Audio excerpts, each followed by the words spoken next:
So welcome to this evening, a workshop, one of its kind. We thought that for tonight, it'd be great to arm you women with tools that you can take back and see how you can implement or work with your teams in sort of sharing this leadership or the ability to lead a team and obviously collaborate to get that creativity. So without further ado, I'm going to pass this on to Jenny and Bree from NOBL. They've got a great sort of workshop set for us. Just a quick overview of the lay of the land for the night. We're going to go through some stats. We're going to throw you guys into a challenge, do a little tool practice, share our characteristics of creative teams, and then a challenging challenge. So some of the things that we hear from clients and people that we talk to out in the work are things are changing so fast. There are new tools and platforms popping up all the time. We have to work to serve the needs of our clients, not ourselves.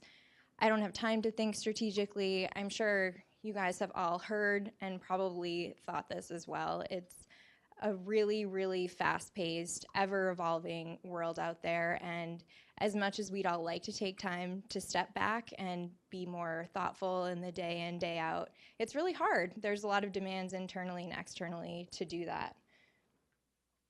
So what's the reality of all of that? 62% of, and this whole survey was taken from ad agencies, so all the respondents were in ad work. 50% of them felt the statement, "we are fast and iterative," was false. 62% feel their agencies talk more than they make. 43% of employees feel they aren't prepared for the future of work for their industry. So these are really heavy things that I'm sure weigh on all of you in your day-to-day work and weigh on what the future of your work is and how to do your best work at that moment for yourself and for your clients and internal stakeholders. So what we want you to walk away from this with are some of our tools and kind of tips and tricks for how to combat those realities and arm yourselves to better face them. Because at the end of the day, the competitive advantage that you all have is your creativity, both as a whole and individually. So how can you best invest in that, the capability, creativity, and of all your time and your people? So hopefully you guys will have some fun with us and feel like you got some really great solid stuff out of it. So you have some papers on your table, and we're gonna split you guys up into small teams because it wouldn't be collaboration if you did it on your own. So we use this as an exercise to then talk about the process, as you were mentioning, the process that you use to get there.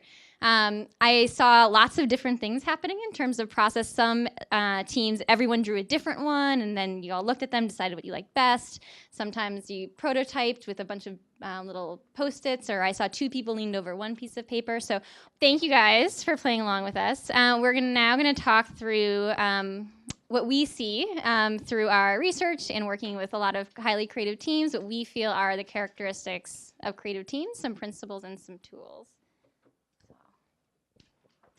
You spoiled my question. So it's okay.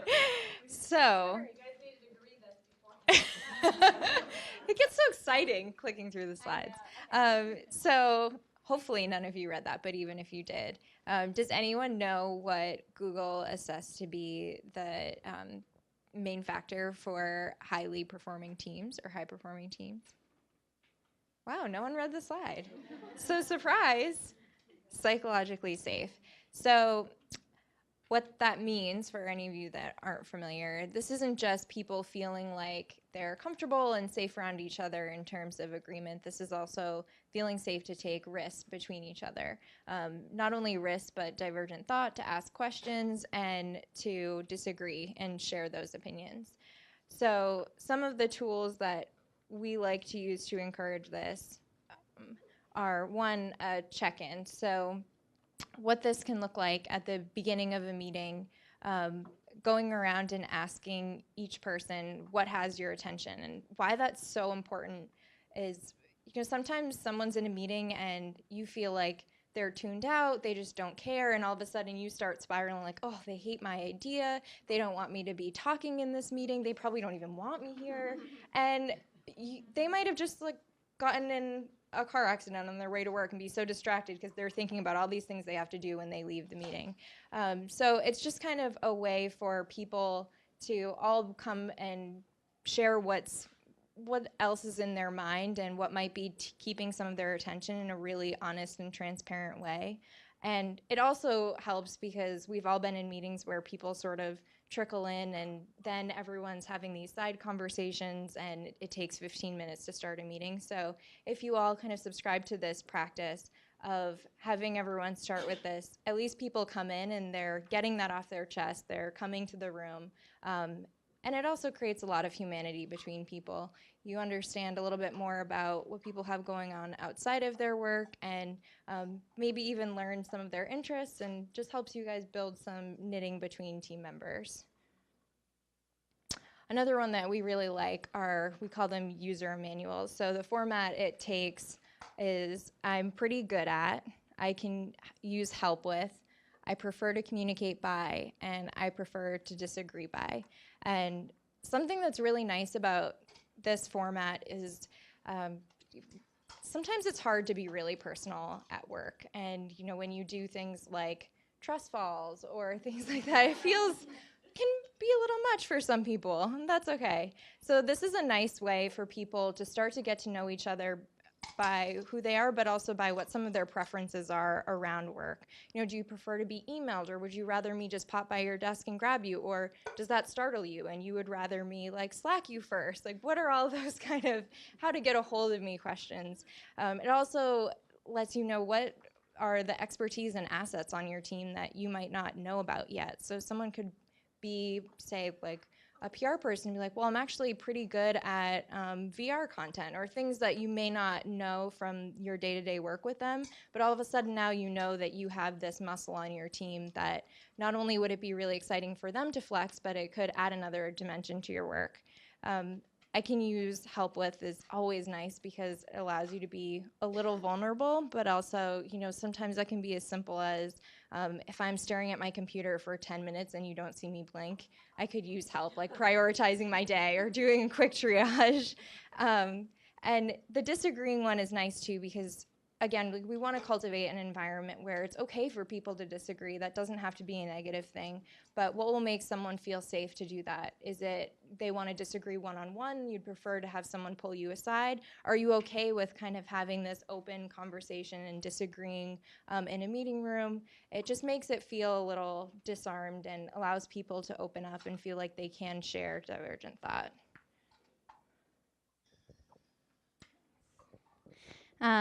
So most of you at work are designing for somebody, for a client or for an end customer.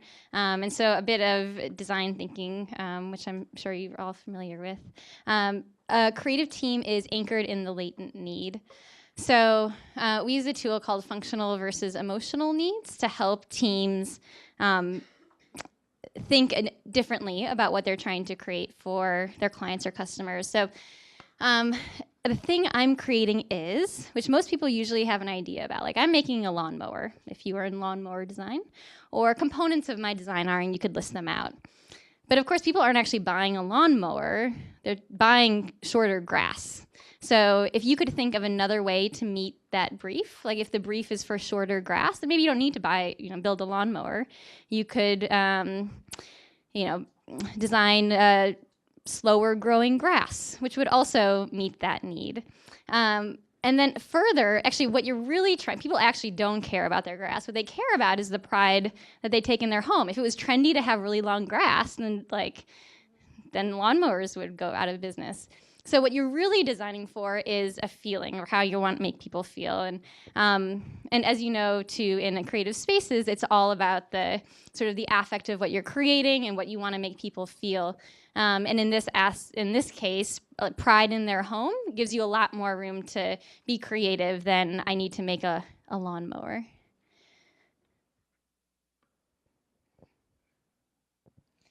So creative teams are aligned, and this can look like a couple different things.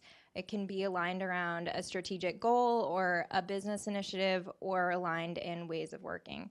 And it's so important to have both of those because we've all been in situations where we know, okay, we're working towards this big, lofty goal. We're all excited about it. But what does that work look like? What are the expectations around it? How are we all going to best work together to reach that goal? So one of the tools that we really like for that are even overs, and that's one good thing even over another good thing. So an example we always like to use, especially in New York, is with real estate.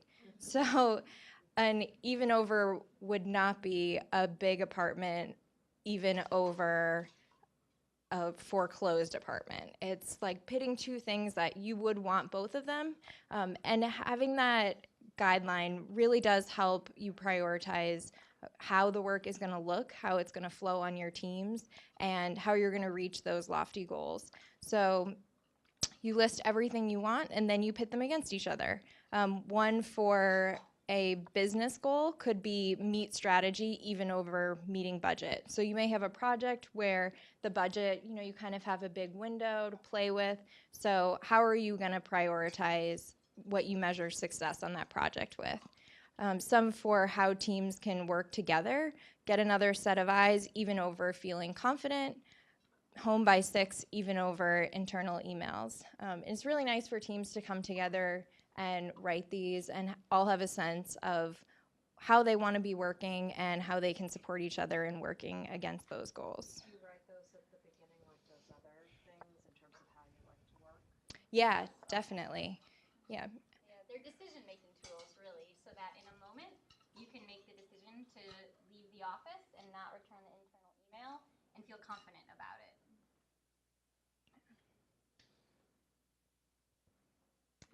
Yeah, so creative teams are brain friendly, and I spent way too much time Googling brain hats, but I'm proud of my selection.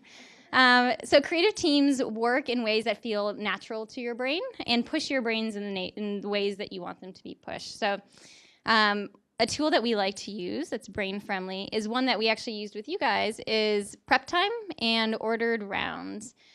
So often in creative meetings, or actually in any meetings, it's like, here's this challenge, and then the one person who has a loud idea talks first, or the person who's most senior in the room says, well, here's what I think, and everyone's like, oh, I'm not saying my opinion now. Like, I guess that's the way that we're going. So what we like to do is just what we did. Take 2 minutes to write on your own to ensure that you're not anchored by anyone else's opinion.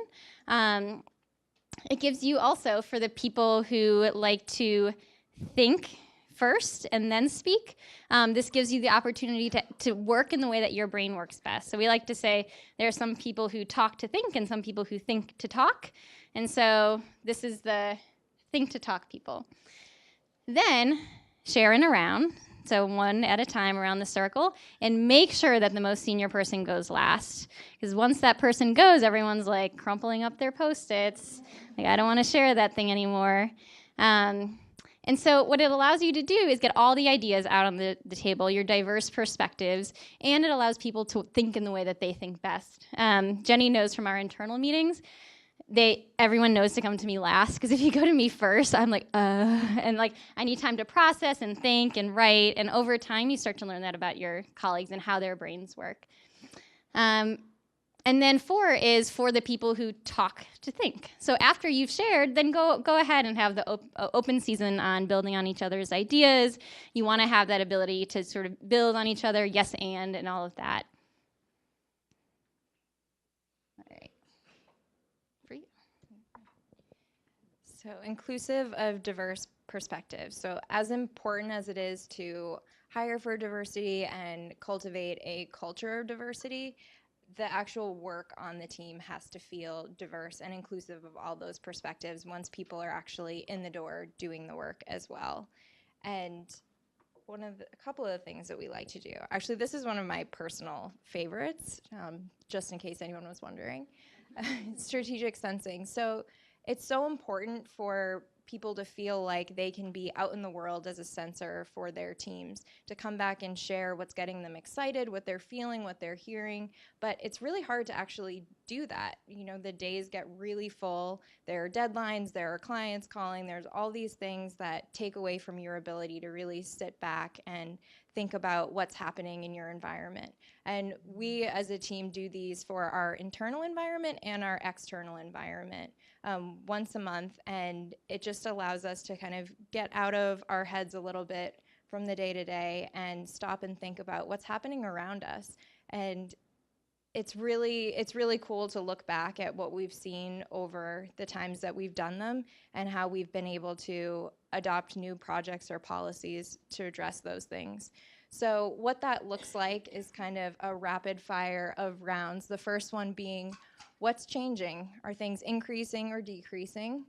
Then you ask, why are they changing? And then what happens if that continues? What could we do and what must we do? So at the end of it, you hope to have a bunch of observations, a bunch of questions tied to those observations, and then some either projects or policies for how you can move forward to start to include all of those thoughts and perspectives in the work.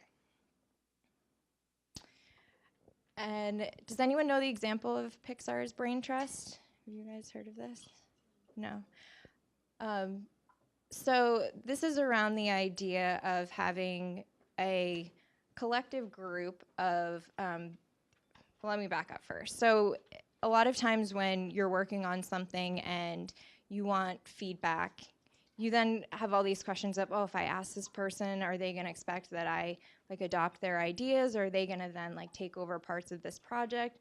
So the idea with Pixar's Brain Trust is that you get together the smartest people you know, share your ideas and concepts with them, beg for feedback, listen hard, and take only what you like and make the decision from there.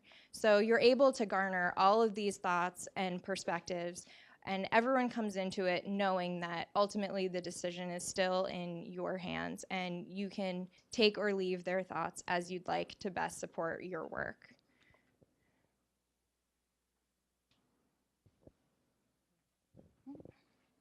Oh, my pictures are, okay, anyway. So self-editing. So you already did this one, a retrospective. We do these again monthly within our internal teams and at the end of any project, and we always encourage clients to do the same. If you are able to reflect on what went well, what didn't go well, and what you want to change for the future, that's really your competitive advantage. If you can learn faster and faster iterations, then even if you had a flop or a failure, then you're that much better prepared for the next time. So I won't belabor you with this, but just what you did. Map, happy, sad, next time let's. Okay, so this is just for fun. I was reading a bit about creativity, and I think it's not actually true, or it's like true in these very strange situations. Has anyone read this research?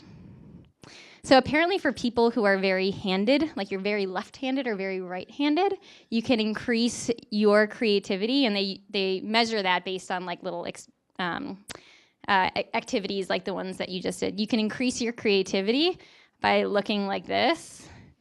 It apparently engages both sides of your brain. I feel very skeptical. Yeah. Like you're looking around super shifty.